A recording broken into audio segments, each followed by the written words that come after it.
Okay, good morning. Good morning. And Janet, do I need to do anything on my end to highlight? You're good? We're good? Okay, great. Good morning, everyone. Thank you for being here. I'm so happy to see you. We have Mark Nepo with us. It's very, very exciting. Very exciting. I've been enjoying finding out a lot more about Mark. I know a lot of us have used his work before and read his work. So we're going to get to dig into all of that. Mark, thank you for coming. I know you're a super busy guy. Not to mention Mark's, I think it's your 24th book is coming out tomorrow. 24th. Yes, my goodness. So he's busy. So you're busy, and yet you've made time for us. And I think that's beautiful. The book is called The Half-Life of Angels, and we're going to get to talk about it a little later. There are 1,400 poems in that book because is that correct, Mark? Well, no, actually, there's about 400 pages of poetry. Okay. That's part of a larger project, but this is the first volume of it. Yeah. Volume. Okay. So that comes out tomorrow, The Half-Life of Angels. And you've made time for us. And for me, what touched me the most was that it's the sign of such a generous teacher that you would fold us into your busy world. So thank you for everyone who's here to participate in this. My name is Lori Wagner, and I'm a writer and a teacher in Northern California. And I host something called The Wild Family, which is a group of us who've been working together over the course of 3 years, doing a practice, an automatic writing practice called wild writing that helps us get past the critical voice and move into the muscle of instinct, intuition, and more freedom. So we've been doing that, and I'll tell you more about that at the end. Janet, my assistant, who's right there, is going to be minding the chat. Thank you so much, Janet. And also at the end, we'll put in a link if you'd like to find out more about what we're doing. But every month I bring in someone, a writer generally, who is inspiring to me and who I feel has medicine for our work and for our lives. And so I mean for these sessions, I mean for these classes to be actual classes, which is to say, I want for you to be able to take away what's going on here and what Mark and I are going to be talking about, what Mark is going to be sharing with us, that you could bring it to your own work and that it can matter to you in terms of, how you're living, how you're writing, and what is important to you so that you can really get to the heart of it, So how it's going to work today is that Mark and I are going to talk for the first hour. We're going to go back and forth, and I'm going to sometimes I say I'm like going to interview the teaching out of Mark so that Mark can share a lot with us. And then at the last half an hour, I'm opening it up to all of you. And I hope you'll join us, and I hope you'll ask questions of Mark and share your process or whatever you're thinking. So as you're listening for the first hour, you might take notes. You can put things in the chat. Janet will see them, but we won't get to them until the last half an hour. Okay. So that's my thinking here. I think that's all I want to say. If you have questions, Janet might be able to answer them as well. So let's get to it. Mark, I want to do a small intro to you for people who don't know you as well as others. There's a lot to say about you, but I'm going to keep it, Mark Nepo is a poet and spiritual advisor who has taught in the fields of poetry and spirituality for 40 years. With over 1 million copies sold, Mark has moved and inspired readers and seekers all over the world with his #1 New York Times bestseller, The Book of Awakening, which I'm sure a lot of people here know. A beloved poet, teacher, and storyteller, Mark has been called one of the finest spiritual guides of our time. I feel like I should slow down when I say those things. I shouldn't just be reading them.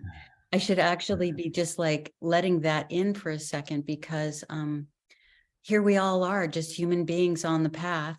And here you are, joining us with a lot of things that have made your life worth living. And you're sharing that with us. So thank you. Mark's an eloquent spiritual teacher, which we'll get to benefit from. His work is widely accessible, and his books have been translated into more than 20 languages. His latest book, Half-Life of Angels, comes out tomorrow. And you have another book in September, which sounds beautiful, Falling Down and Getting Up. And and that sounds fantastic. So thank you for your work. I feel like you're taking care of the psyche of the people. And so thank you. Thank you for that. Oh, well, it's a joy to be here with you. Thank you so much. Yeah, I know, we're going to be veering back and forth between writing and living and back again, writing and living and writing and living. But that's really why I've asked you to come, because when I read your work and your poetry, I feel the lesson in it. And that's what I'm looking for. I'm looking for the lesson in it. I'm looking for some direction. And that's actually, as I mean to write as well, I mean to direct myself onto the page, into the life. And so I feel that with your work, and a lot of we've used your work in our wild family in that way, So that was my question for you. First, I'm curious, is that your intention when you write, to sort of lessen yourself into life, to understand things from a deeper? Yeah. So the first thing is, for me, I think that the life of expression, the life of expression, whether we write it down or not, is the inroad through our authenticity Mhm. to being as alive as possible. And being human, we do fall down and get up, and we're clear, and then we're confused, and we're afraid, and then we feel peace for a moment. And so I feel like the life of expression, of authentic inquiry, Mhm. is a practice of return. Mhm. We're always returning. Mhm. So I believe I'm committed to being wholehearted, but being human, there will be moments when I'm half-hearted, Mhm. not because I choose to be, but because I'm a human being. Mhm. And so, what is my practice to return to be wholehearted? Mhm. And so, for me, poetry is not the arrangement of words on a page, it is the unexpected utterance of the soul, Mhm. which comes to restore us, And so, my books are, they're categorized as poetry or nonfiction or spiritual nonfiction, but I don't make those distinctions. To me, it's all poetry. The quote nonfiction books are just a larger canvas. Mhm. That's all. But and the other thing that I would start with is that it is through this inquiry, that one of the reasons I'm blessed to be prolific is that I've learned to get out of the way. We're So, going to talk so about that that. writing is really listening and taking notes. Mhm. And um, and I write about, it's the way that I learn is through this conduit, this commitment of honest inquiry is the way that I grow and learn. And as we were talking just before we got on, I find the creative process, what I've learned through the years, is really the introspective process that helps us live. I just happen to write it down. Mhm. That there's a poet in everyone's heart, and the words are the trail, Mhm. and the words help point us back, um, to what matters. And so I, I I write about what I need to learn. And and so therefore, I'm prolific because I write about what I don't know. If I've written about what I know, I would have written very little. That's interesting. And we're going to that's beautiful. Well, we're going to keep talking about that, because I think that to allow ourselves to hear it and to write it and get out of the way, that's a, that's a big, it can feel like such a big thing. And I know it's also a pivot, but it's a practice. Yeah, so let me begin with one other thing that's important in describing my experience is that um, I say I retrieve the work. I don't author it. I don't say I'm channeling. I am involved, and we'll keep returning to, for me, this, that our authenticity is the doorway to oneness. And so I'll follow a question, a confusion, a fear, a pain, a wonder, an image, a not knowing.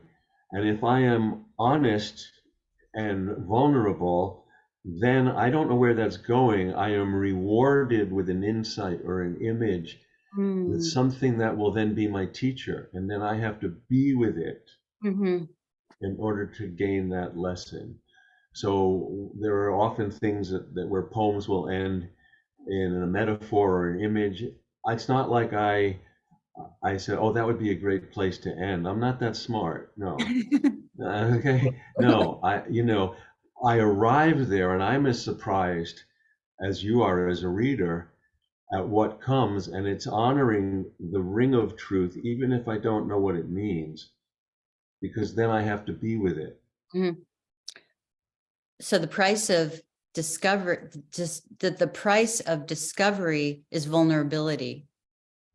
Yes, the word, I mean, I will probably throughout this hour mention word origins, not because I'm a word geek, but because I've discovered that words erode over time, like rocks and wood and Right, right. and in nature. And so often when we go back to their, as far as we can find, earlier or more original definitions, they're more useful. Mhm. And so the word vulnerable from the Latin means it's vulnus, and it means to carry a wound gracefully. That's so beautiful. To carry a wound gracefully. And I don't hear that as stoically. Mhm, So mhm, now, as we look at that, a physical wound must be exposed, it must be open to light and air, or it won't heal. In fact, medically, if a wound isn't, it can get more infected, and there's an entire process called debriding, where surgeons or doctors will have to actually cut the wound open so it can heal. huh, So to carry a wound gracefully is to keep our heart open to light and warmth in all directions so that we can heal. mhm. Okay, you can go now. Listen, why don't you read a beautiful poem for us and we'll enter through your words. Sure, sure. So this is a poem, and wonderfully, Laura, you were drawn to this poem, and there's a wonderful synchronicity, the story with this poem. This is a poem called "Disrobing in Time," and during the pandemic, I also, like all of you, I started to learn how to teach online, and I was teaching for a large group of students in China, which was kind of amazing. I'm in Kalamazoo, Michigan, and we're talking to people in China. And so much of that depends on the remarkable spirit of, there was a woman, Joy was her name, remarkable translator, because everything had to go through her. And so we would have these pre-sessions that where I would share my notes and what I was hoping to explore, and she would say, well, I need to know, what do you really mean by this, so I can translate it as close as possible. So this poem, Disrobing in Time, she said, well, can you tell me what you mean by disrobing? And I said, well, I don't just mean taking your clothes off. I mean, Mm, um, removing all facades and pretense and masks. And she wonderfully said, oh, we have a wonderful word in Chinese for that. And the word is pronounced in two ideograms, but it's tui bian. And what it means, and we don't have a word for this in English, disrobing is actually points to what their word means. What tui bian in Chinese means taking off all coverings to mm, become one's true self mm, as time unfolds. mm. My God, what a word. It's interesting. We don't. Taking taking off all coverings to become one's true self as time unfolds. And I would say that's my whole life's work. That's all of our lives' work. And this life of expression that we're talking about is one of the great tools and practices to keep taking off the coverings to be your true self as time unfolds. So all of that, and so this is this poem, Disrobing in Time. Really beautiful. And so the question for each of us is how, before I say, how do you, because everything we talk about today, if it moves you, I invite you to personalize it. Mhm. Things only remain abstract if we don't personalize them. So what does it mean to you, and how does your practice of expression take off the coverings to get you closer to your true self as time unfolds? That's a question I invite you to be with. Thank you. So now finally the poem, Really Disrobing in Time. beautiful. Nothing is easy but to tell the truth of what I see and feel.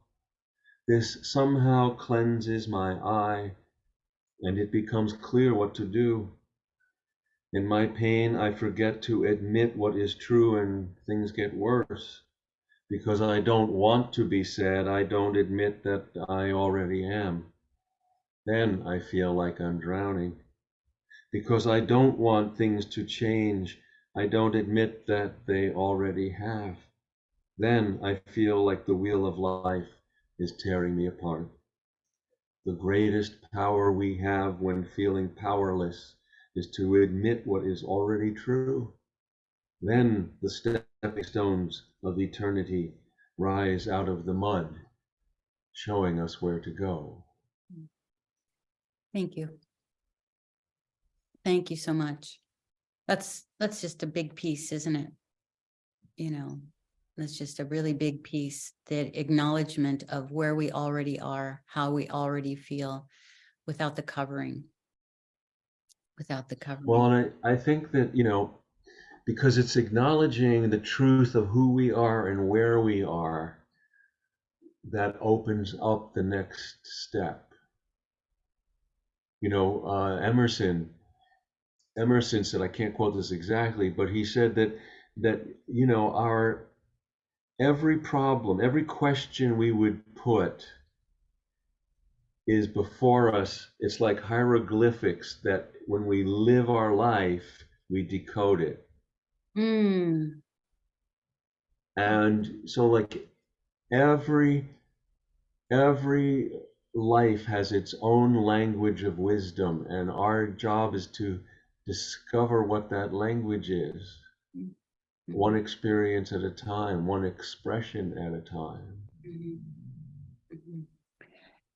And it feels to me that in order to do that, there's a slowing down that I noticed for myself that needs to happen in this sort of rush, getting sort of pummeled by so much information in the world we live in today.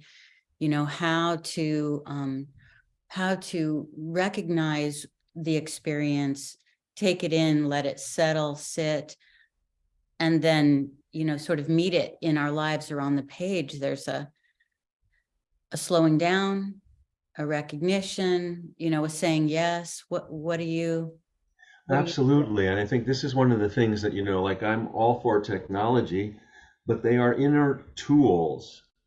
They Mhm, are not codes to live by. mhm, And so the speed of our age kind of masks that things that matter still take time, mhm, still take time. And so we do have to slow down. We have to move what I would say I like to call at the pace of what is real. mhm, We have to move at the pace of what is real, especially when everything is speeding us up. And this is timeless. And there's an old Zen saying. Let's see if I can recall it. Why is the road to freedom so long? Asked the troubled apprentice. And the master said, because it has to go through you. mhm, Why is the road to freedom so long? Asked the troubled apprentice. And the master said, because it has to go through you. And when I first heard that years ago, I thought, ouch, that's kind of critical. I mean, that's kind of a tough master. But as I've lived more, I don't see it that way. I see it as geographical, mhm, that the continent of you is large and vast. It takes time. because it has to go through you. So that brings up another, there's a Lakota saying that's beautiful, Native American saying, the longest journey you will make in your life is from your head to your heart. Because it's a continent. The longest journey you will make in your life is from your head to your heart. So let me share one more metaphor about slowing down, which is so important in how we process inwardly, how we express and process. To connect it. So first is we all inhale and exhale. We're doing it right now. You can't do one. We can't just say, well, for this hour we'll inhale. No. And the way the heart breathes, we perceive and feel, and we express. The heart inhales by perceiving and feeling, and it exhales by expressing. And so when we breathe, when we meditate, all meditation practices center on breath, but we don't practice meditation to be great breathers. We practice meditation to become clear vessels. And so likewise, the way the heart breathes, we perceive and feel and express to become clear vessels, not to become great writers. Because that helps us live. Because that helps us live. So the other metaphor about taking time is, before we had these wonderful digital phones that could take 20 pictures in 10 seconds. Well, in the beginning, we all know in the beginning of photography, someone like Ansel Adams had a plate that was a film, and then he would take a picture, and then he would lug it all the way back and put it in a dark room and immerse it in chemicals, and then wait for an image to appear. Well, this is a great metaphor for how the heart reveals its insights. We feel, we express, and then we have to wait in the dark room of our heart for the image, the insight, the lesson to appear. And we live in such a fast world that often we don't, just before the image appears, we go, oh, I guess there's nothing there. I got things to do. And we leave. That's heartbreaking. Heartbreaking, because it's the culture we live in. And there's so much here. I'm totally veering away from our notes, by the way. I feel like I want to just track this really big stuff you're talking about. And so when you said, we have an experience and then we express, and not to make something incredible, but just because it feels like the expression is kind of street sweeping. So the channel is clear so that we can continue to experience and express and experience and express. That's beautiful. Yes, that's beautiful. And yes, please go. Well, I remember, my father, who's now gone 8 or 9 years, and he was a master woodworker. We never spoke the same language. We worked in different mediums, but I learned a lot from him. And one thing that I learned early on that I returned to was he had a workshop in his basement, and one of the things he did, when I was a boy, he built a 30-foot ketch wooden sailboat that I spent a lot of my youth on. But then he got into making these model sailboats to scale. He would get blueprints of ships from the 1800s, and then he would make them like 3-4 foot models, everything to scale. And I remember sitting at like being 8 or 9, sitting on the clear basement steps and looking through the steps.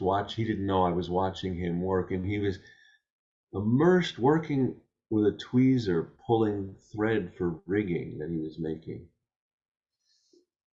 And I never understood it till later, but what he taught me there was the secret life of detail. And he was so immersed in that moment of building a boat, that he tripped into the moment of everyone who ever built a boat. Mm. And so the byproduct might be excellence, but the reward for immersion is the experience of oneness.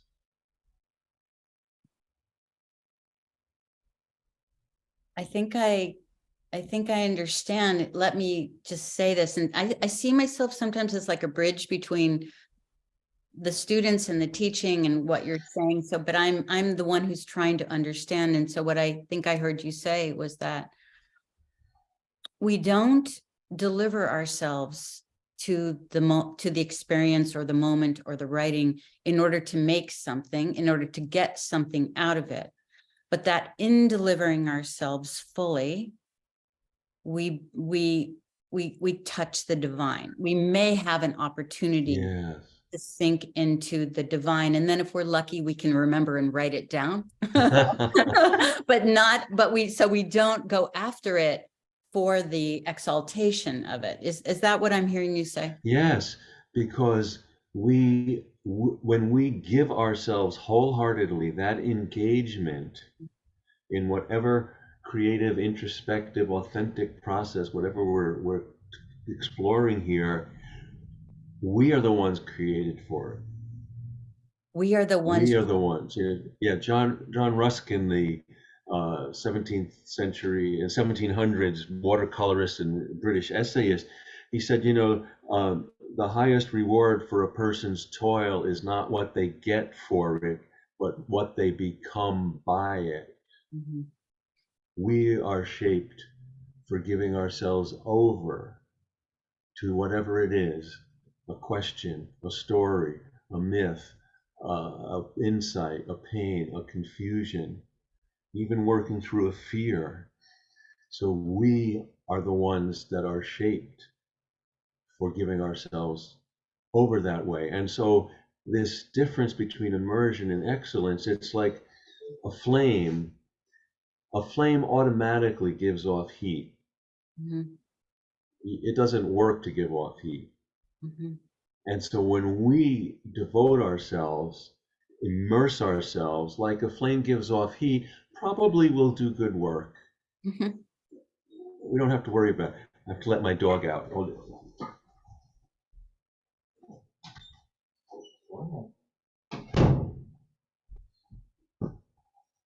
She understands it all already, so she says, I got this. I'm out of here. I've heard this before.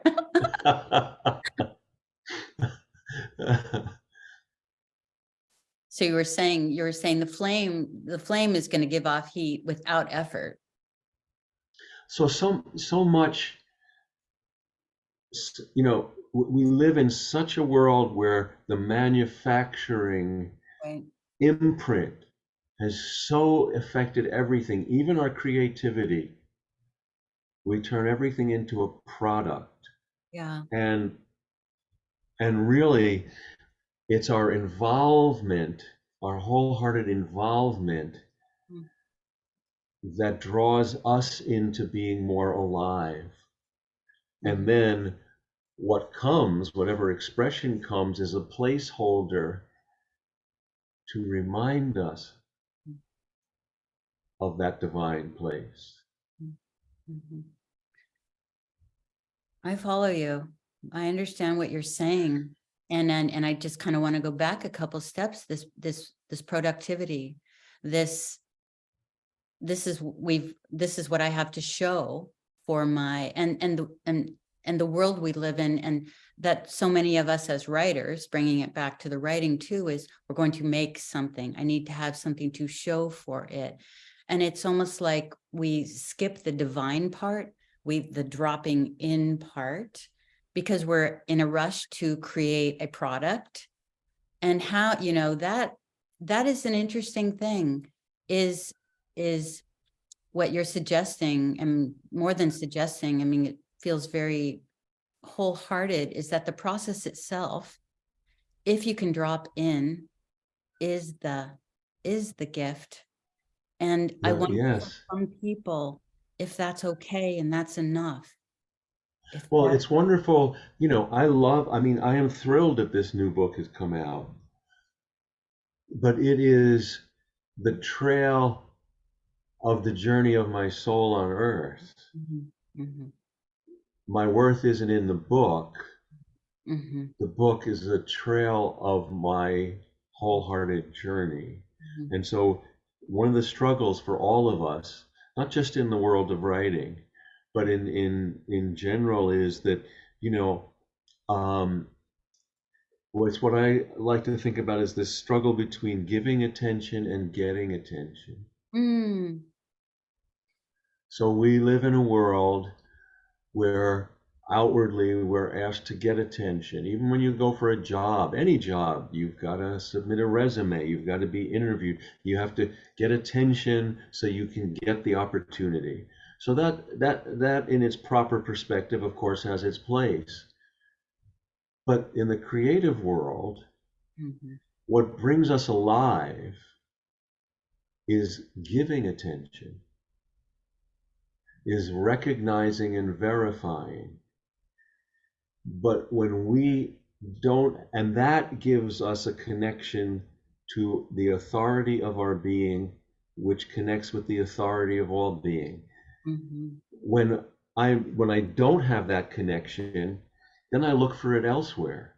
mhm, Now I'm getting attention not just for an opportunity, but so that you can verify my worth. Now I'm looking to be recognized and verified mhm, mhm, when the reason in the first place to look is to recognize and verify the life before us, to connect, to so there's this, even in relationships, there is this very important, um, I think, threshold where uh, we all have this individual going into our depth in life is the only way we can verify our worth.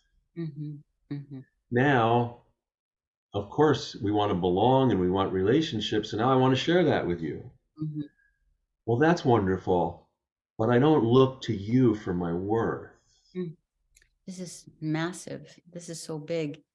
And so you're talking about spending a lot of time right here.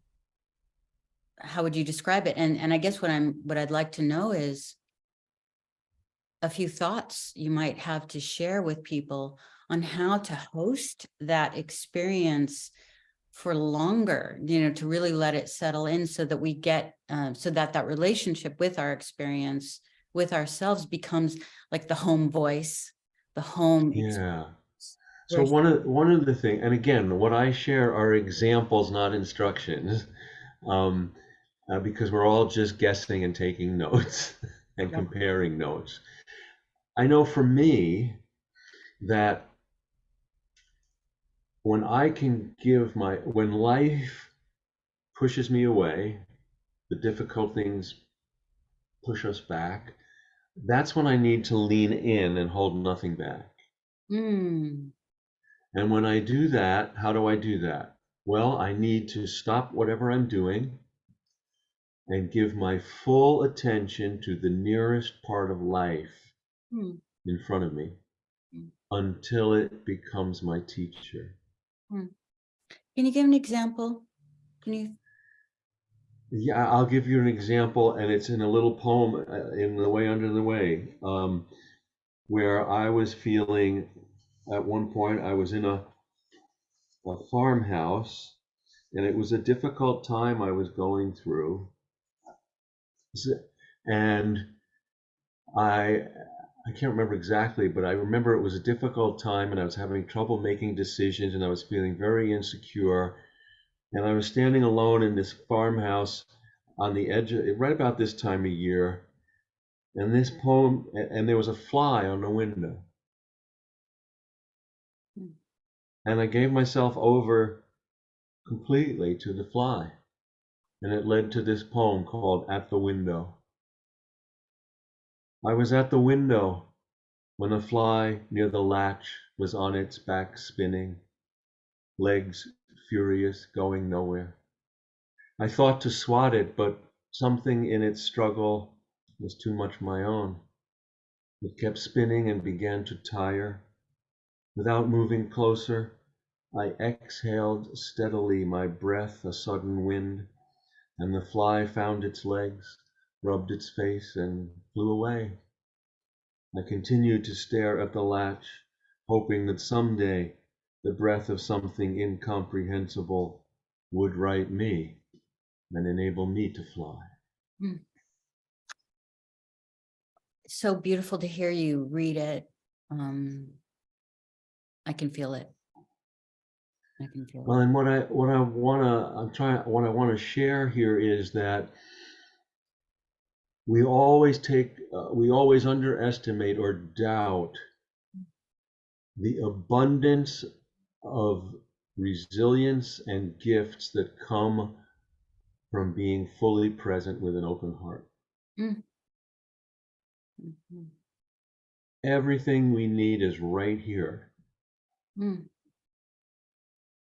So this opens up another thing that I'd like to talk about, and that is, so and this touches on my cancer experience years ago.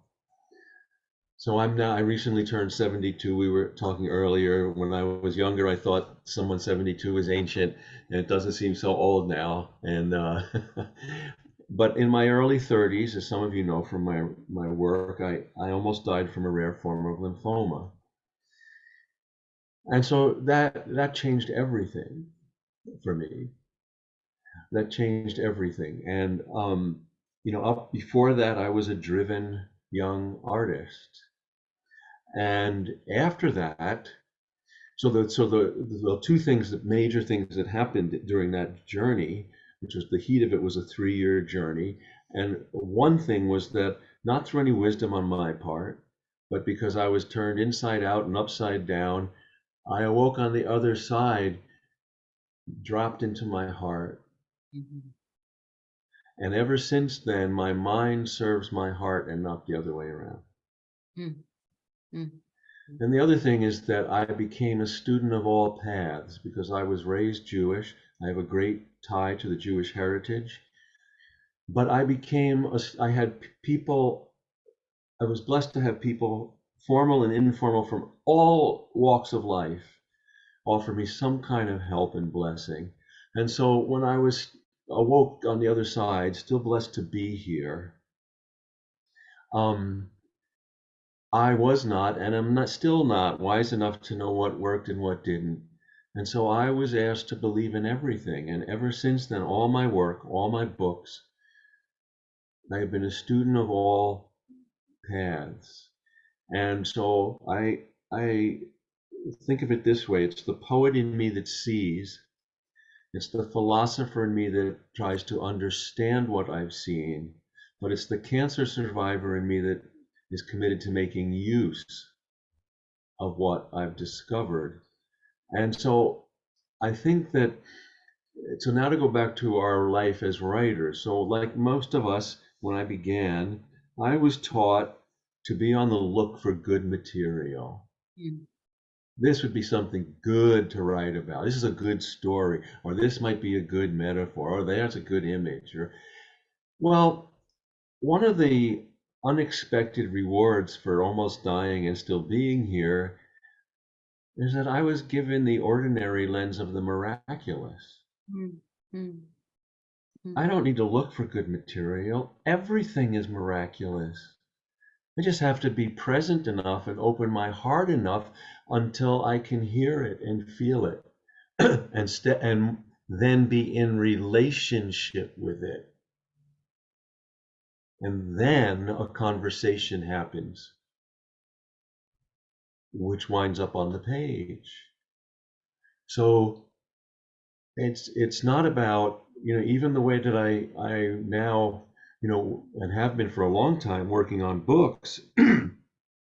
Oh, I have, excuse me, I have ideas or vision, but this is one of the hardest things to teach young writers is, um, that all of that is kindling for when the work comes alive. Mm. Mm. So Mm. it's wonderful to have a dream, a vision. Oh, and when we're, the first time we have it, it's so exciting. Oh my God. And then, of course, we work toward it. and it doesn't go the way we imagined, and we think we failed. Mhm. Well, no, actually, what's happened most of the time in my experience is the mystery, the divine, says, now that I see you're serious, I'm going to show you what this is really about. Hang on. You mean like by giving you something really big to sink into? Well, that our intentions and our outlines and our blueprints are kindling for the fire of aliveness in our soul. And so we hold on to those visions too tightly, I think. Mhm. So now, I have an idea quote for a book. Mhm. Well, it's just a doorway. And I know that once I go through that doorway, Mhm. I'll discover what it's really about. And I needed it doesn't say, oh, well, then forget all that and I'll just wait until it comes upon me. No, all of that work is important, so that it can bring me to the doorway. Mhm. But then I need to not to let go of it when it turns real. So I could say all these wonderful books that I've been blessed to steward into being. Um, Not one book is the book I started. Mhm. Mhm. Not one. Yes. Yeah. And let me now bridge something. This is me catching up with you and making sure I'm following you, which is what I'm hearing you saying. And I'm kind of likening it to the work we're doing too. And this has really come to me through the pandemic, was that so easy to sort of set our gaze for the big things and to look out on the horizon and look for the big moments, the special, the big reward, the big whatever, the book, the da da da. But everything sort of fell away. And it felt like during the pandemic, everything that wasn't sustainable sort of fell away. And what we were left with were the smallest things. And so we just started to sort of cast our gaze onto just the simplest, quietest things that were on our path to try to start to not even work with that, but just acknowledge and be with. And if I'm following you, I feel like that's what you're telling us, is that Yes. we slow down, we we meet whatever is in front of us, but also through a kind of open vulnerability so that we may Well, help. I think, and this is not just about writing. All the spiritual traditions in their own way speak about everything is discovered through the embrace of one thing fully. Mhm. Everything is discovered. That's why, what Blake's famous line, you can discover eternity in a grain of sand. And this is why also beautifully, you can learn to love the world if you love one person completely. You can feel the pain of the world if you tend the pain of one person completely. And so everything, we have through our minds, we can grasp or contemplate or conceptualize all of that. But that's not the same thing as loving our way into feeling it Mhm. and knowing it. So this is another thing that's so misused. And when we hear the phrase "to know by heart," Mhm. we think in the modern world, all that means you had to memorize it. Mhm. That's not what to know by heart means. Mhm. No, to know by heart means it's imprinted here. Mhm. That means when I feel you, I, I'm never the same. Thomas Merton, one of his things he beautifully said is, if we truly beheld each other, we would fall down and worship each other. Mhm. Mm. Amazing, amazing. So seeing each other, feeling each other, being fully present is this moment by moment discovery Mhm. by staying in conversation with life from here. Mhm. This is this is this is so big because, earlier you were saying that we tend to look outside of ourselves for that connection. I'll connect with that, or this will give me, and then I'll feel. And it reminds me of something I read of yours that said, I think you read it or said it, we have such a celebrity culture, but what we're actually wanting to do is to celebrate something, Yes. become a celebrant, right? Is that a word? Yes. Yeah, we we so want to be a celebrity when we secretly or unconsciously we are aching to celebrate, which goes back to giving attention rather than getting attention. Right, right.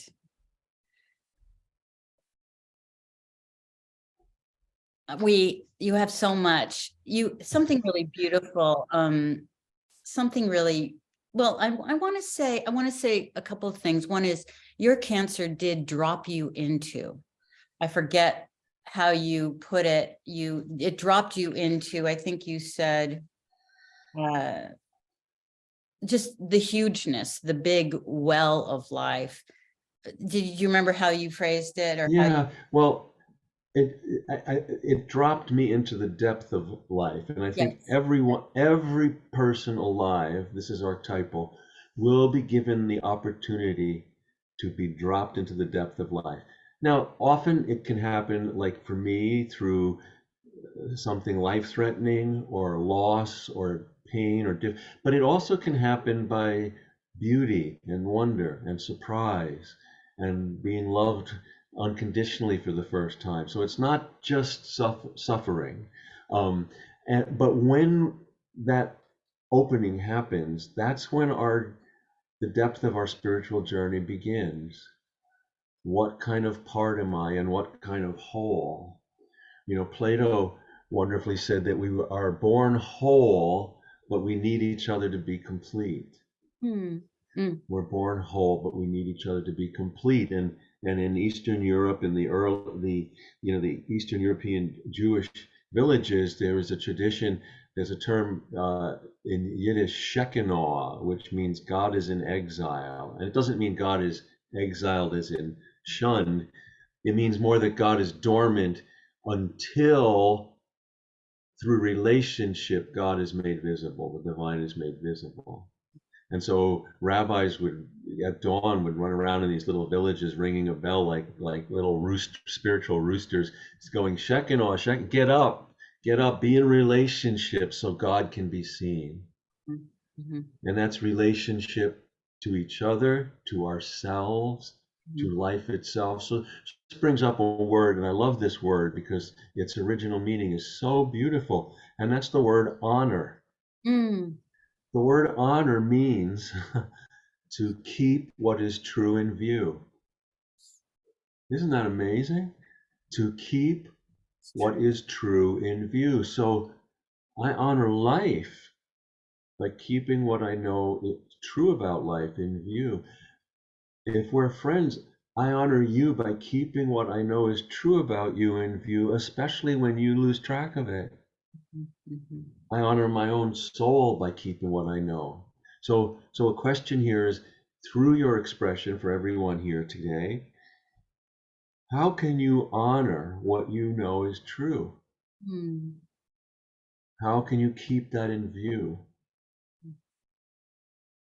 I invite you in the next week. Can you explore some uh, automatic writing that explores you keeping what you know to be true in view? And it feels like there's an element of trust in that, like first thought, first word, first truth, go with it, as opposed to curate it for something Well, more. this is to explore it and not refine it. Right.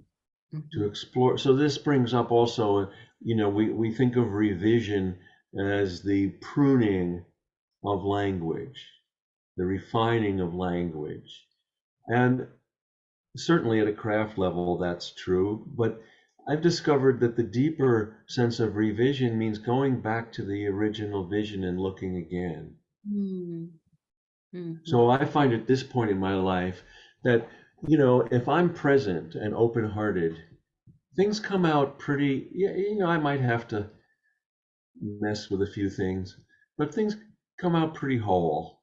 Mhm. If something is very not clear, difficult, I don't spend time now uh, chiseling it, working it.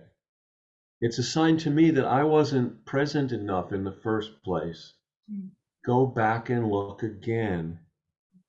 Go revision. Go back, open my heart, be more present. Go back and look again and see what's there. Mhm. Feel what's there. That's beautiful. Did I hear you say it or someone else recently? The word respect is to return to see. Well, respect means to look again. Look again. So when you look again, you are respecting yourself and life. There's these wonderful, very quickly, it's two wonderful stories about looking again.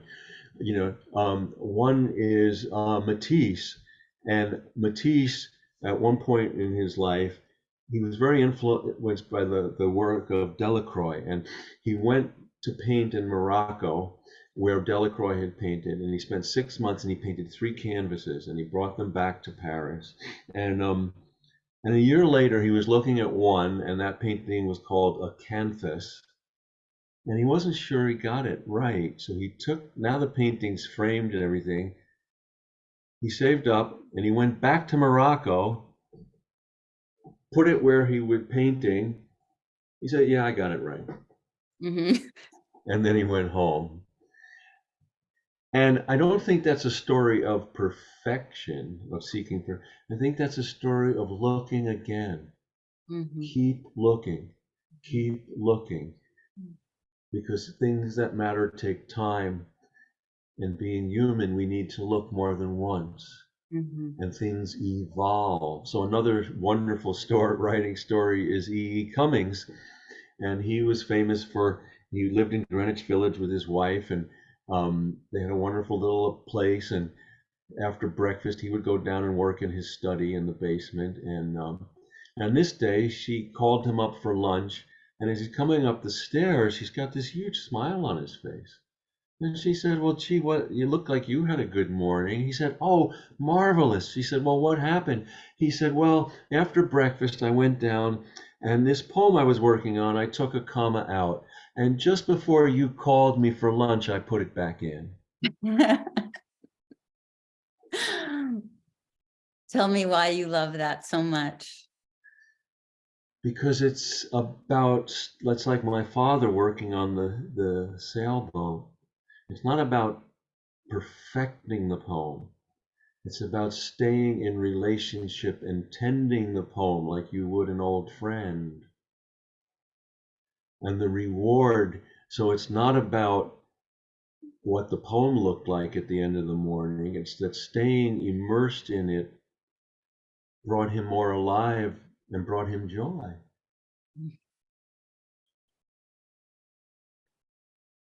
I think that's, yeah, yeah. That's a life worth living. Yeah, so one other thing, I know we're coming close to the hour, but one other thing that I think is um, that I feel very, very much every day, ever since all those years ago, almost dying from cancer. And that has affected, I certainly want everything I write to be as clear and accessible as possible. But at some point, it became very clear to me, and after that journey, that if I have one day left on Earth, am I going to spend it revising or growing?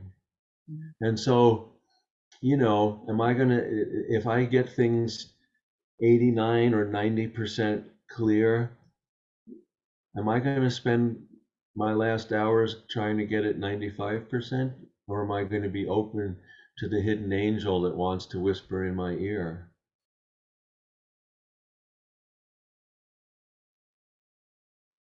Beautiful.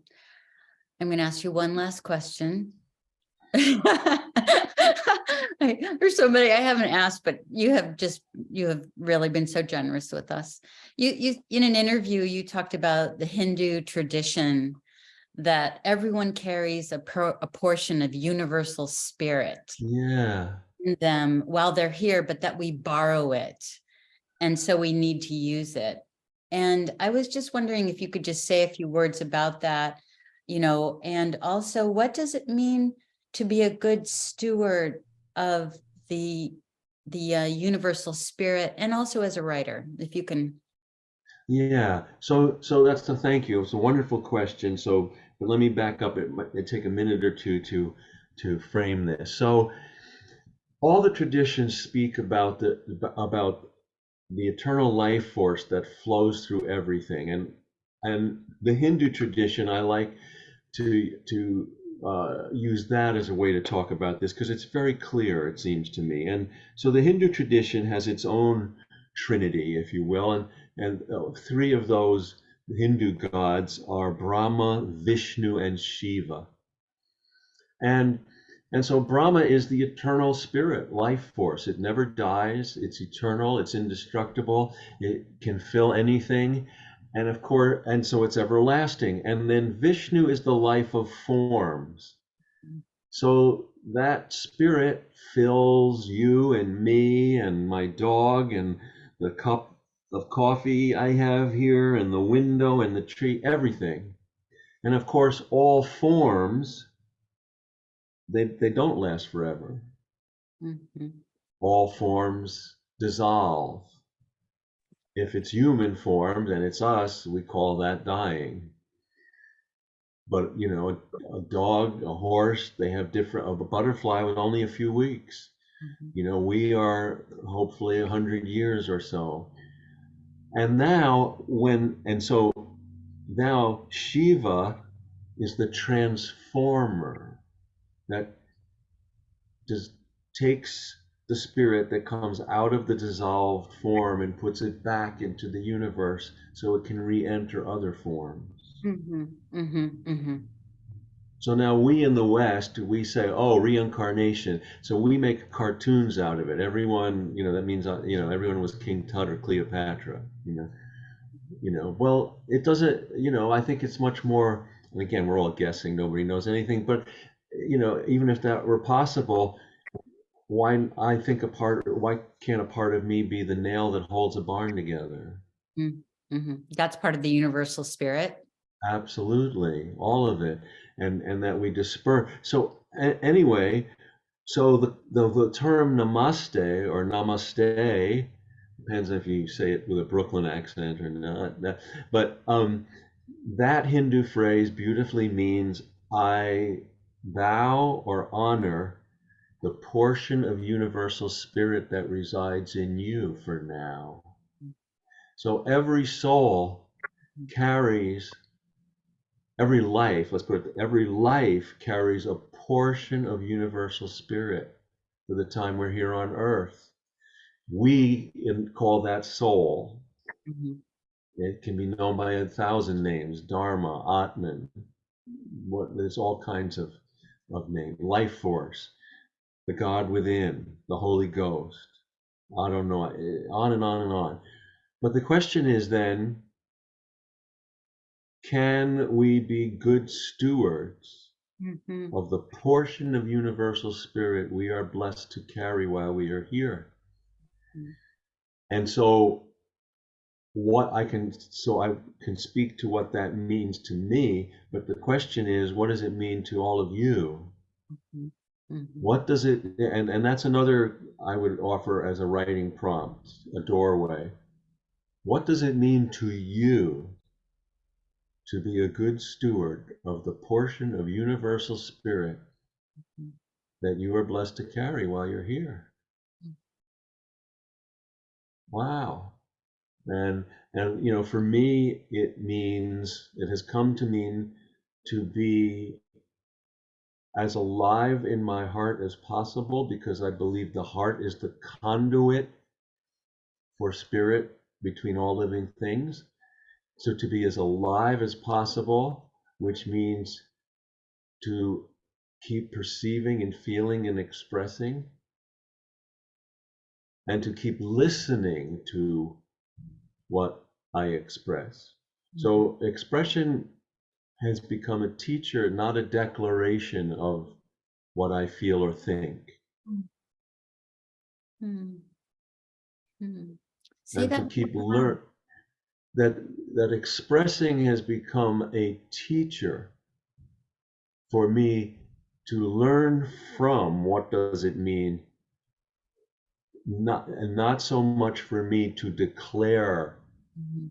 what Mhm. I think and feel. Now, of course, as we started in the very beginning of the hour, expressing what I think and feel cleans me out so I can listen. Mhm. Mhm. I have feelings. I have, even when I'm wrong, I have feelings and strong opinions and blah, blah, blah. And that's important to express so it gets out of the way so I can really listen to life. Mm. Mhm. Mhm. Not Mm. to say, oh, well, I won't do that. No, I will because I'm human.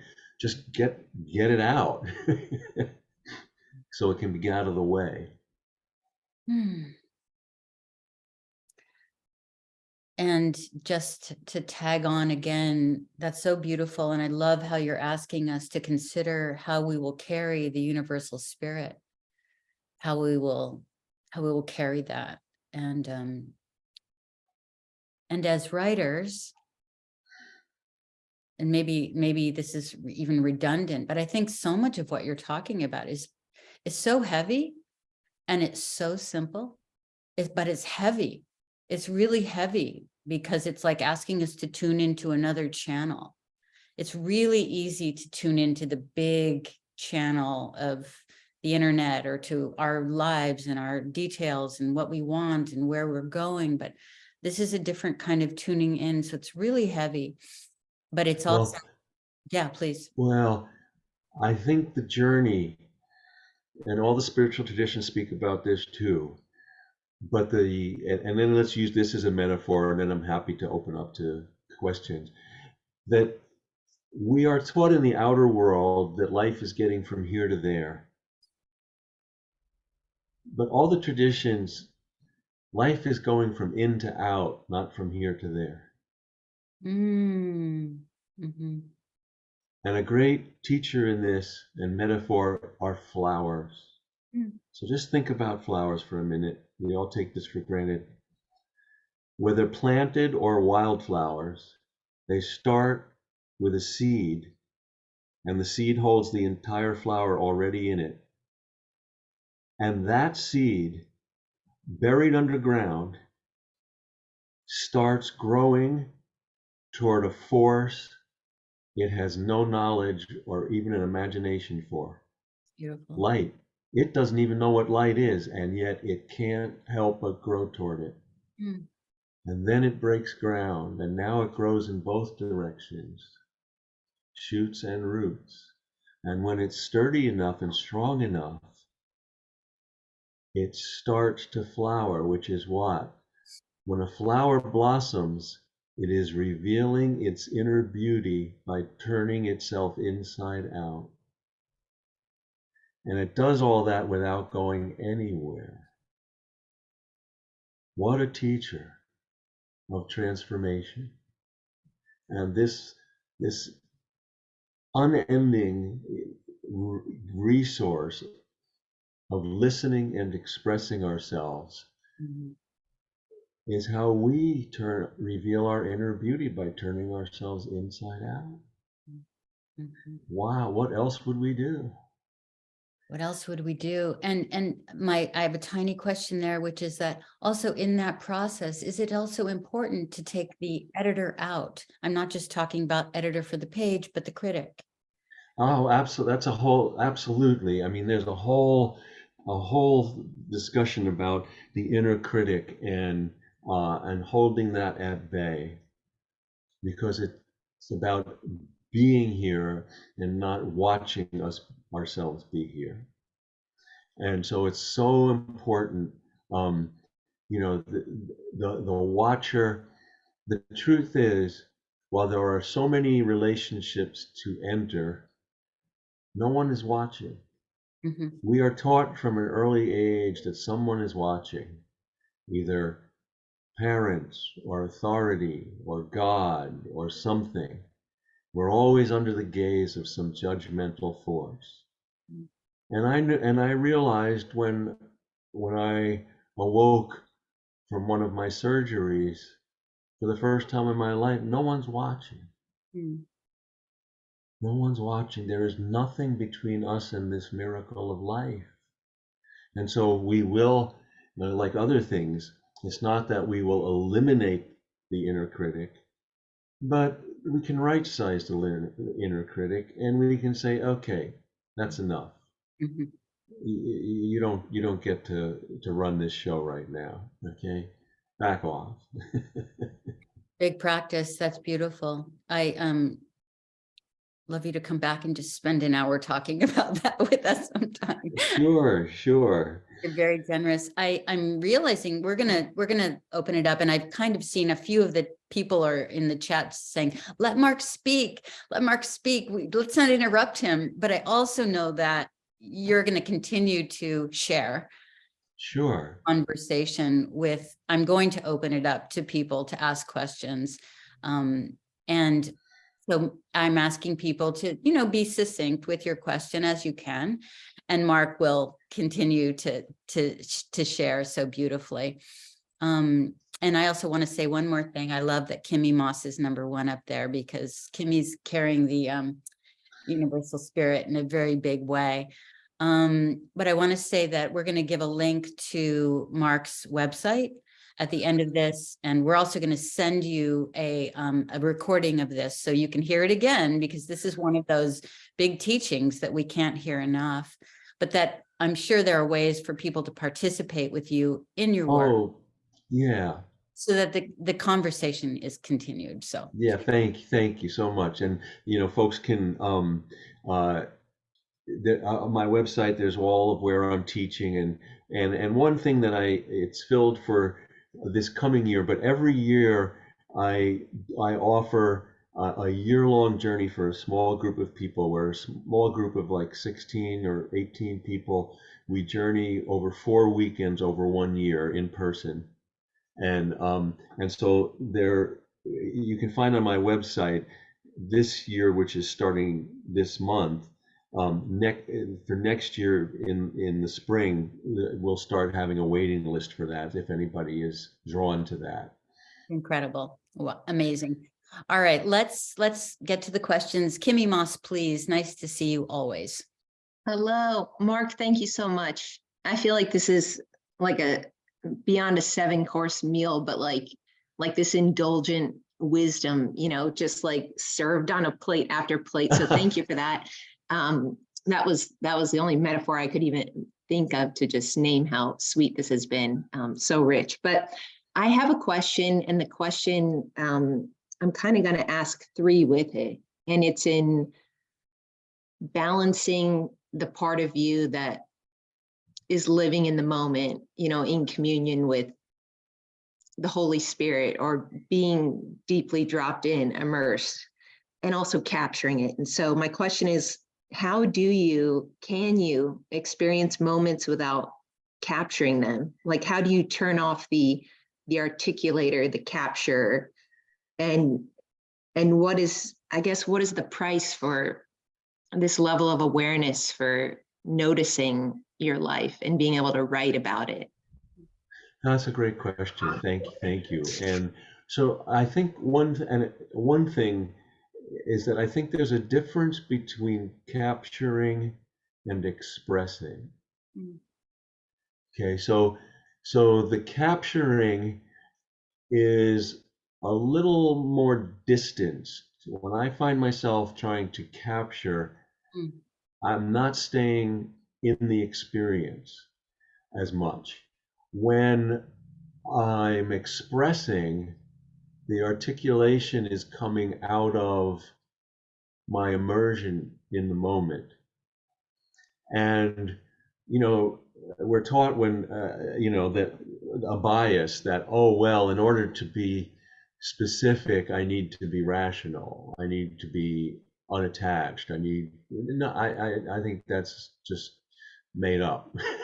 You know, so Thomas Aquinas made this beautiful image. He said, "The fairest branch on the tree of reason is discernment. The fairest fruit of the branch is reverence, not critical feedback, Mm, not just honing in distinction, but that when we discern, it leads us into feeling reverence for life, which doesn't mean we're not specific. We're actually closer. So I think, and at the same time, there is this that you express, we all experience it. There's a very touching moment, Claude Monet, on his wife on her deathbed, and he was there, and he was very close, and then she was starting to die, and it was literally turning a blue, in a certain cast of blue, and he stopped to sketch her. And when he came up, she was gone. And so that's kind of like an unanswerable koan or riddle is, did he miss his wife's death, or because that is the way his heart made connection, was he actually closer? beautiful. Wow, that we can carry that for a long time. Thank you. Thank you, Kim. Yeah. Hey, Thank you, Nancy. Kimmy. Hi, Nancy. Hi, Lori, and hello, Mark. Thank you, Hi. Mark, for the gift of you. And thank you, Lori, for the gift of this practice. I don't know if I tell you that enough, how grateful I am. Mark, you do, and thank you, Lori, for introducing me to Mark's work. It's had a profound influence on me. Mark, you do such a beautiful job of weaving the heartbreak of your past with images and experiences of the present. And oftentimes I find my work does center on a lot of my losses, my younger brother's disability, my mother's alcoholism, my son's autism, the loss of my husband to cancer, and my own addiction and recovery. How do you have any tools that will help me weave in the beauty of the present with the losses of my past? Because you seem to do that so beautifully. Oh, well, thank you. And thank you for sharing about your journey. And I think those we all have, those are huge things. We are all shaped by just incredible things through our lives. And so what I would invite you or encourage you is to take one at a time, just take one lesson from something you've been through and walk with it today. Mm. Take a walk with it. Be in conversation with it. See what it has to say to you, and how, so it's so interesting because we are shaped by what we go through. And then, so like a mountain is shaped by weather. And then that's how it meets the current, what's going on today. So what surfaces that you've been shaped by your journey, how are those surfaces meeting what's before you today? So if that makes sense. Yes. That's really beautiful. That's beautiful. Thank you, Nancy. Hi, Kelly. Hello, Mark Nepo. I want to thank you for being the amazing soul that you are. I saw Oh, thank you you. at the Oprah Winfrey event in Detroit in Oh, 2018 and was blown away. Okay, my question is this. I am writing on racism, generational trauma, and the legacy of slavery. And even talking about it, my heart is racing. And on this Thursday, Holy Thursday, I'm traveling to Alabama to visit the birthplace of my grandparents for the first time ever. oh, wow. Yeah. I want to ask you how I can prepare my soul to be with my ancestors and also not hold anger Mhm. to be an open vessel, because I'm nervous and I also know that I'm being called. So I need your Yeah. guidance. Oh, well, thank you. I think that what you're doing is amazing. And what I encourage you is um,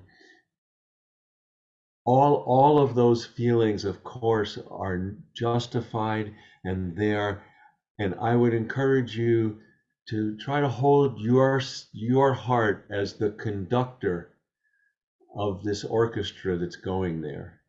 Mm. You have all these parts of you that are going to have deep responses.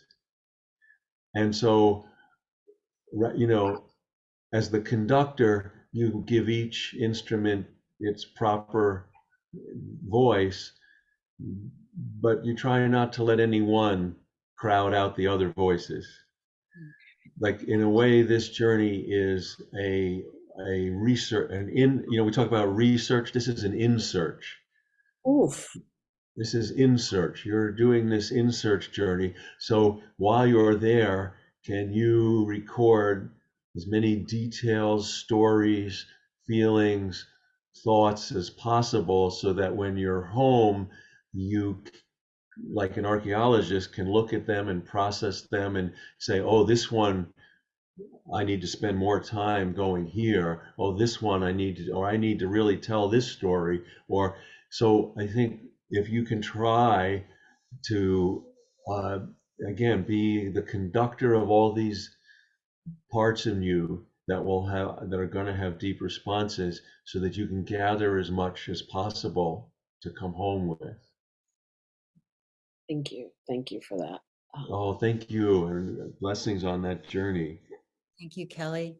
Hi, Elvina. Nice to see you always. Thank you. Hi, nice to be here. Hi. Hi. My heart is just like exploding in the best way. And my question is about so the title of your new book and the idea of angels. And I'm wondering, so my work that of my life is my daughter, who's an angel, I think. And it's, as I've been revising this book that I'm working on, it's like those things, what feel to me like facts of her angelic presence and the angelic presences around her are like literally the hardest things for me to write about. Like, I feel so, like, your definition of vulnerable is like, it's just, so I'm wondering for you, what angels mean, what that, like, how, Sure. like, literal isn't quite the right word, but what is that Yeah. presence in your life? So let me just say one thing about that you invoked, that let's speak about in the writing journey, and that is that, you know, there two of the great purposes of writing in my mind and heart. One is that the only things worth trying to express are the things that can't be said, Mhm. and we're thankful for whatever I have a lot of shows material. up. And the other is to bear witness to what is. To bear witness to the truth of what is. So, metaphors and stories help us bring into view what is unseeable or unsayable. But Pablo Neruda, he was in the 30s. He was in Spain during the Spanish Civil War, and he had a line in a poem that said, "The blood of the children on the sidewalk is like the blood of children on a sidewalk." Now, here, one of the great metaphor masters of the 20th century. And I think what he was saying is that, no, if you use a metaphor with things that need to bear witness, you're distancing the truth. Call this what it is. This is sayable, but in the inner world, in the world of meaning, in the world of soul and spirit, we're always trying to say what's unsayable. And uh, and so we have to befriend that.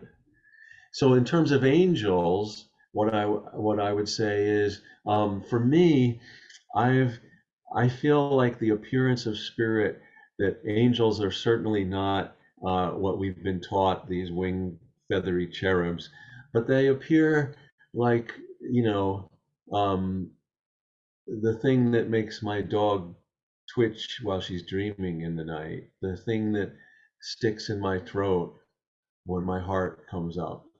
You know, I think the angels are the subtle veils or valences that appear to join us with everything. And I think my experience has been that these presences come not to get us out of here, but to help teach us how to be here, how to find heaven here. And so I think that, you know, the title of the book, which was very intuitive, the new book, The Half-Life of Angels, that's a good example. That came to me, and then I had to explore it to discover what it meant.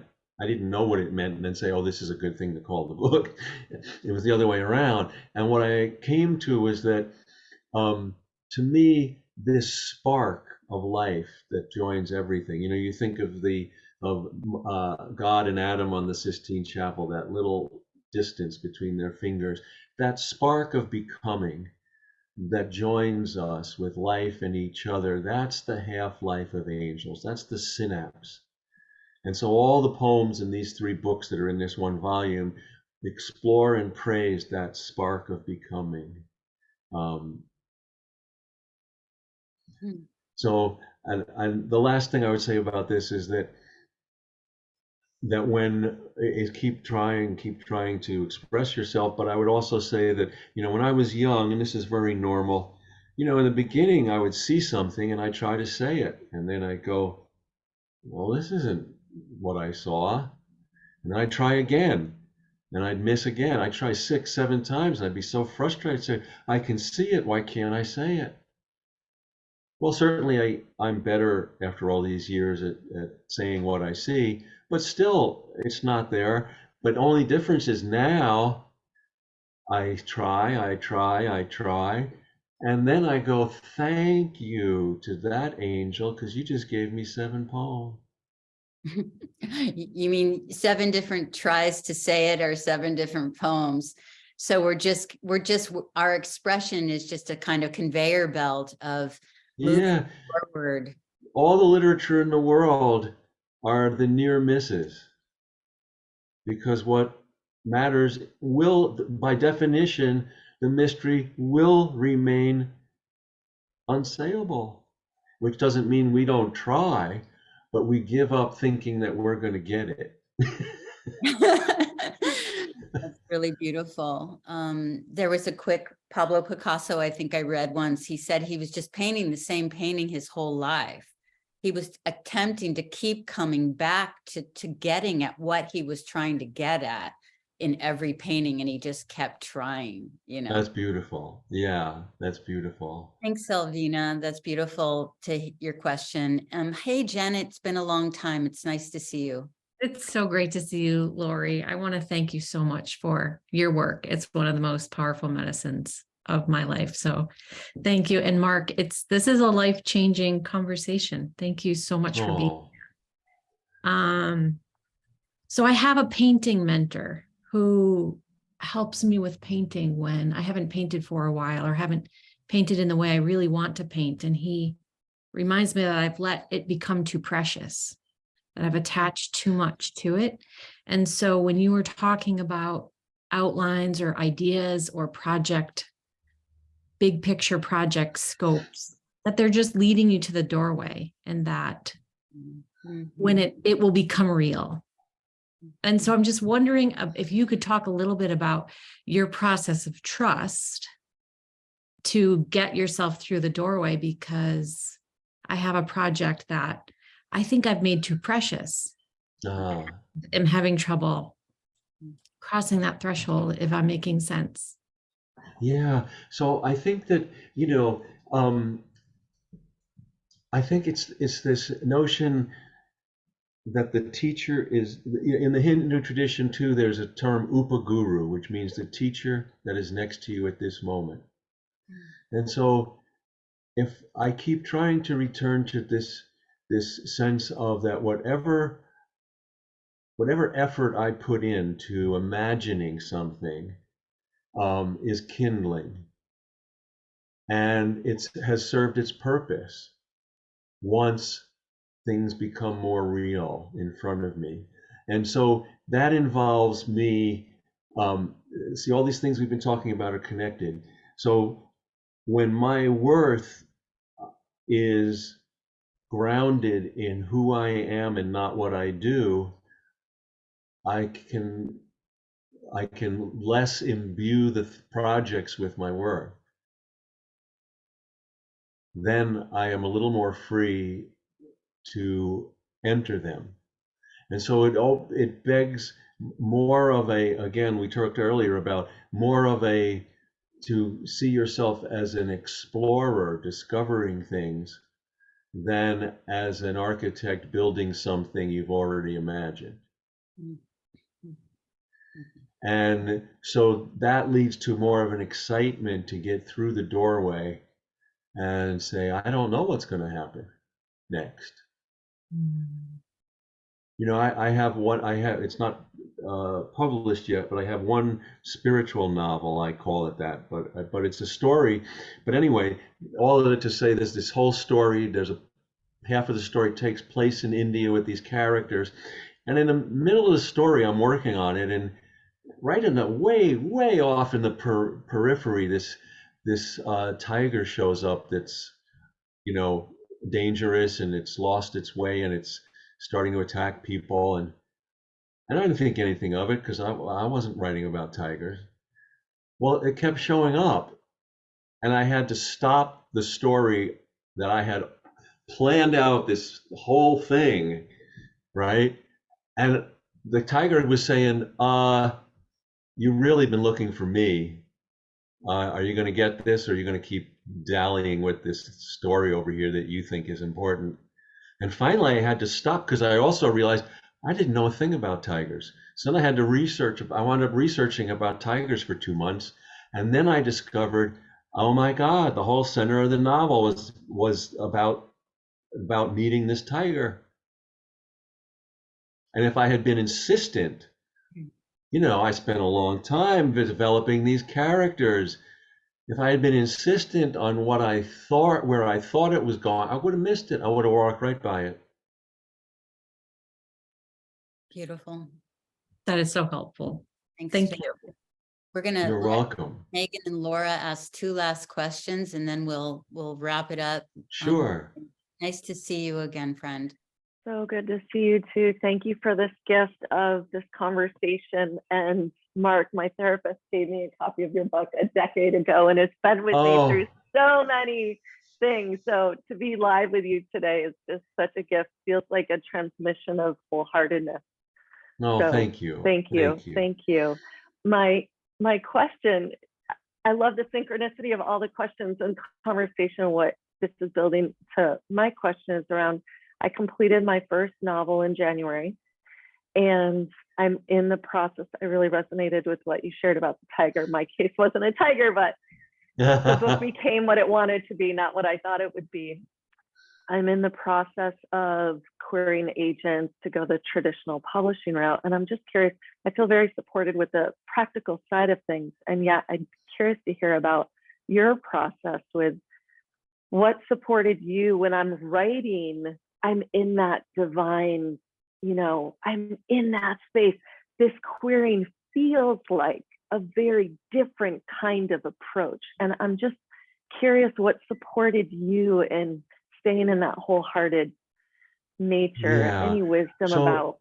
Yeah, well, first that off, process? congratulations on finishing your novel. And I Thank think you. that, you know, that this is the one area where I do think that, you know, most things I think of as connecting in oneness, but I do think that the creative journey and then what happens with it in the world are very separate processes. And I think it's so important to keep them separate. And what I have tried to do through the years is the work that we're called to which is part of stewarding that portion of universal spirit. That's sacred. Nothing can touch it. When I'm in that space, you know, I I don't want anyone, I don't let anybody in there. This is the space where I am alone with the universe and life force and God, and that is, that is because I don't being, and I'm sure you all identify with this, being a sensitive person, I can't risk letting other influences overlay my direct voice, not only for what I'll write, but for what I'll learn. It has to be one-on-one. Now, once I have retrieved it and written something, then I love being here with you today. I want to make sure that it's as clear as possible. I want to make sure, I want to be in relationship. I do want to share it, but I can't let those two things. So I view it as when something is done, and of course, I'm blessed to have publishers now that I have long relationships with. But in the beginning, when I was working, it was like, and I know it's so difficult. It's so difficult because but it's like throwing seeds into a field. You don't know which ones will take root and sprout. So you water it, you throw the seeds, and you go back to work. Mhm. Because that can be a distraction. Because and also to resist being shaped by others' guesses of what is publishable or what is marketable. All of that is, this is what I've done. If you hear it, great. If you don't, okay. And that's not, I know all of that hurts, it's challenging, it's disappointing, but it's right sized if you stay in the work of the real work. Mhm.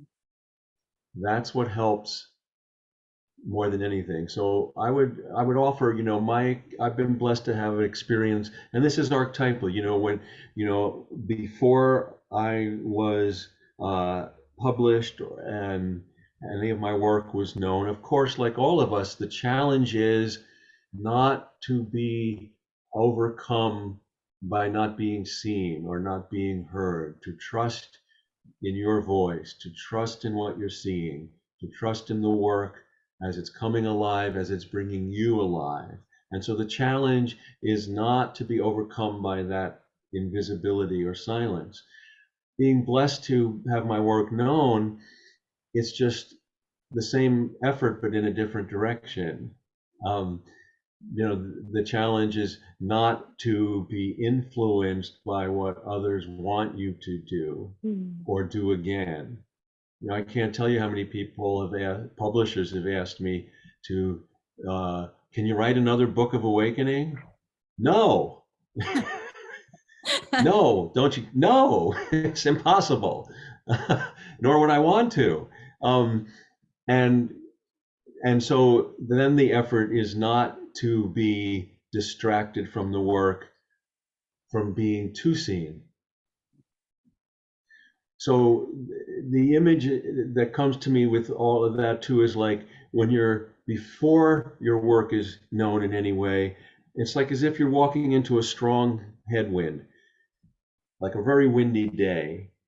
You plant your feet, you step one at a time, and you lean forward, but you keep going.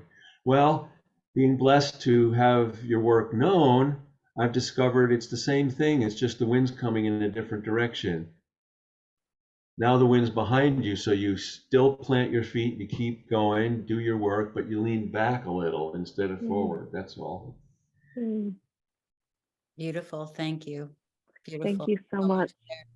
Laura Sims, are you gone or do you want to ask your question? No, I was worried that we're so over time, but Oh, that's fine. Please ask your question. I can start with 1,000 thank yous. They'll include everything. This keeps coming to me, and I hope it is not completely foolish, but being a fool, I will ask. So when you're talking about the eternal life force and its manifestation in the three godheads of Hinduism, Brahma, Vishnu, and Shiva, then I was wondering, is it important in this time to include the consorts, the feminine aspects of Brahma, Vishnu, and Shiva, or is that doesn't matter in the bigger vision? No, absolutely, absolutely. I mean, I only offer that as one. There are many ways, but I simply offered that because that what made the thing we were talking about, I think, very readily clear. Absolutely, I think that it's incredibly important to bring in the feminine. In fact, it's the feminine aspect that makes all of us poets. It's that receptive sensitivity that connects us to everything. Thank you. Beautiful. Nice to see you, Laura. Nice to Mark, see Mark, thank you so much. Really, what a generous person you are. And I've been so moved, and so has everyone else. This has been just such a generous teaching today. Thank you for your time. You're so welcome. And your work, yeah. I hope we're gonna make sure everyone gets your connection, your link, so that they can join you for a number of things. The new book is coming out, well, tomorrow, The Half-Life of Angels. And for anyone who's interested in the Wild family and the work we do together, we'll also give you a link that you can find us and join us. Mark, thanks. You're very welcome. Thank you Yeah. so much for being with. It's great to be with you today. Many blessings to you all. Yeah, thank you, everybody, for joining us. So beautiful. All right. Thank you. Thank you, everyone. Thank you. Thank you. Bye. Thank you. So wonderful. Wonderful. I have to listen to this again. We're just Yes, yes. Thank you, everyone. that's Thank all you. we listen to. Oh my God. Delicious. Thank you, Lori. Thank you, Mark. Thank you, thank you. Lori, thank this you. is such a great act of generosity on your part. Oh my God. Thank you for coming. I mean, and it's so funny. We're still recording this, but I think it's so great because we are holding the universal spirit, everyone on this call. And so can you imagine if we actually tuned into it and held it and asked ourselves at least once today, like, what kind of impact that has on us, on everyone around us? Oh my God. Okay. Blessings to all of you. Yeah. Thank you all for coming. Thank you. It's been a wonderful experience. Thank you. Right. I guess I'm going to say goodbye. I'm going to leave the room and we're going to turn off. Janet, maybe you and I stay for a minute. Okay. Thanks, everybody. Blessings. Thank you. You. Actually, Janet, I don't know. I think you're in charge now, Janet, but I think who can do the I think you record? can stop recording.